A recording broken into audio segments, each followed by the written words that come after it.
All righty, we'll warm you up with some best deals here. Today is the day that holiday shopping really kicks into high gear.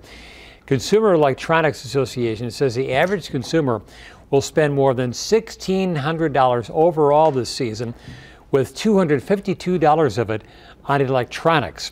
Our Gadget guy, Steve Dinter, is at Westside Best Buy with one item that ranks very high on most people's list. Hi, Steve. Good morning, Rob. Get out your debit card or credit card if you're going to spend $1,600. That's a lot of money. But tablets, obviously, number one on consumer shopping list. Probably no surprise to anybody at home right now. But number three on the list, smartphones. And about 1 in 2 of us has a smartphone currently, and 1 million are activated every day. But when it comes to Apple versus iPhone, which is the right one for you, or even which is better? We've teamed up with Consumer Reports to bring you the answer. Jewel. Ooh, I love that. The headphone jack is going to be on the bottom.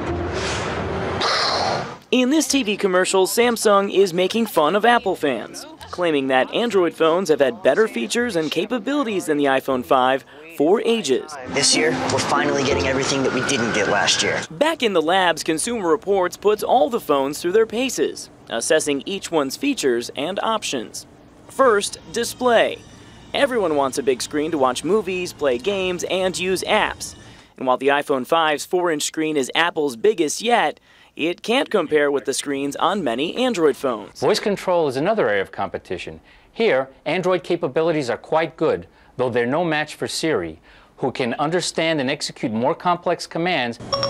Find me a theater that's playing a Bruce Willis movie. Okay, I found some theaters not far from Yonkers. Next up, navigation. Android has more detailed maps, better traffic info, and more customization. Apple has a few glitches, and until those are worked out, Android carries the day.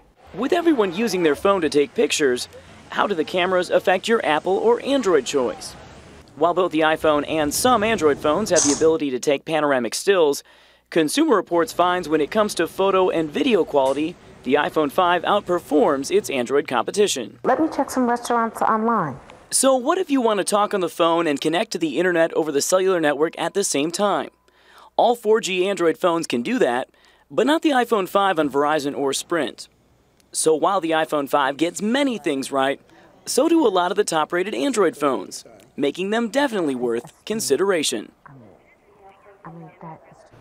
And after significant improvements over the iPhone 4S, the iPhone 5 now ranks as one of the top 3 phones in Consumer Reports ratings. It joins the Samsung Galaxy S3 and the Motorola Razr to round out the top 3.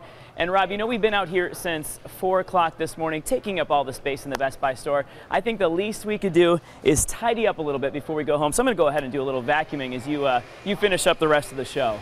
Good job, Steve. You are our company man. Thank you very much. You're welcome. We clean up here at News 3.